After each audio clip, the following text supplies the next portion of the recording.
Hey Whippersnappers, and welcome back. We're here with a new series of programs for the spring that you can work on from the comfort of your own home. Now by this point, we're all pretty used to the word pandemic. We've been living that lockdown, quarantine, mask-wearing life for about a year now. But believe it or not, even though COVID-19 is a new virus, this is not the first time that the United States as a country has gone through something like this. Over 100 years ago, in 1918, another pandemic began.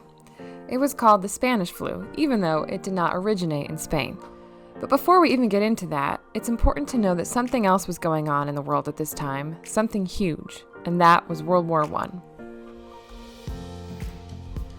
World War I, which at the time was called the Great War, began in 1914 with the assassination of the Archduke Franz Ferdinand of Austria-Hungary. What followed was over 4 years of fighting between the Central Powers made up of Germany, Austria-Hungary, and the Ottoman Empire, and the Allies, also known as the Triple Entente, made up of France, Great Britain, and Russia, as well as others. The United States became involved in April of 1917. As you can imagine, this was a pretty bad time for a contagious and deadly virus to emerge, but that's exactly what happened. With that many soldiers moving all over the world from country to country, unaware of a new virus living among them, the virus thrived. The first outbreak that we know of was reported in Kansas in 1918 at a military base where soldiers were waiting to go to Europe and fight in the war. Of course, once they got there, it spread even further, quickly reaching pandemic levels. But let's go back for a second. If the first reported case was in the United States, why do we call it the Spanish flu? Well, during the war, Spain remained neutral and was not involved in the fighting. Countries that were involved in the war typically applied for something called media censorship, meaning that any newspaper articles or newsreels or other media in that country were controlled by the government. This happened so that no wartime secrets and plans could get out. They did not report on the rapidly rising cases of this new flu, but in May of 1918, Spain did. From that point on, the disease would always be tied to Spain, even though it did not begin there. The problem with the censorship of the media was that most countries did not report on the Spanish flu until it was too late and it was already spreading like crazy. 100 years ago, the only real way to get news was through the newspaper. There was no internet, no television, not even any radio yet, at least not in people's homes. Without that key information, they were living their lives as if there was no virus. But sadly, there was. Not soon after the first wave of the virus faded away in the summer of 1918, the virus came back with a vengeance. By the fall and winter of the same year, the virus had mutated and become stronger with the power to kill those infected within just a couple of days of the first symptoms.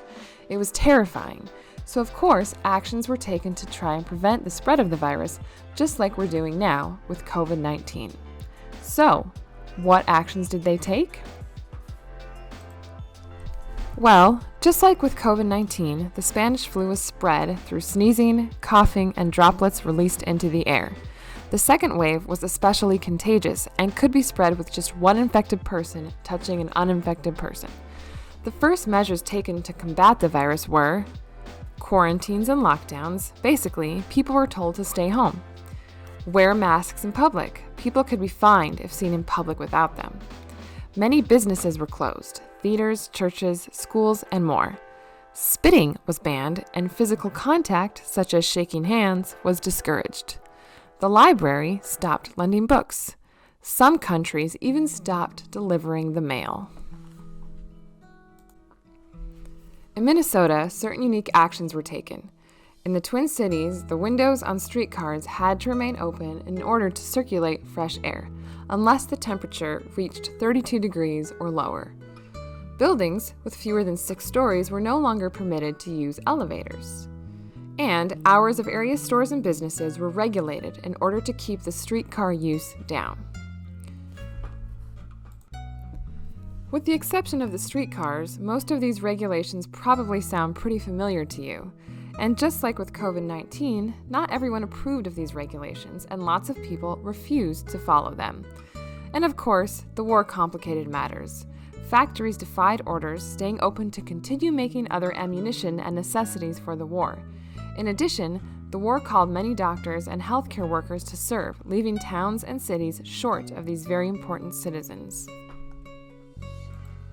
By 1919, when the Spanish flu finally wound its way to an end, 675,000 people in the United States had died. For several years, because of the pandemic, the national life expectancy decreased by 12 years. However, it also led to a greater urgency in the study of vaccines and immunology, something that has helped scientists be so quick in developing a vaccine for COVID-19. Well, thank you, whippersnappers, for tuning in and learning a little bit about this horrible pandemic that we had over 100 years ago. If you want to do a little bit of a challenge after this, we will have a quiz on some other epidemics and pandemics through the years of history. Good luck!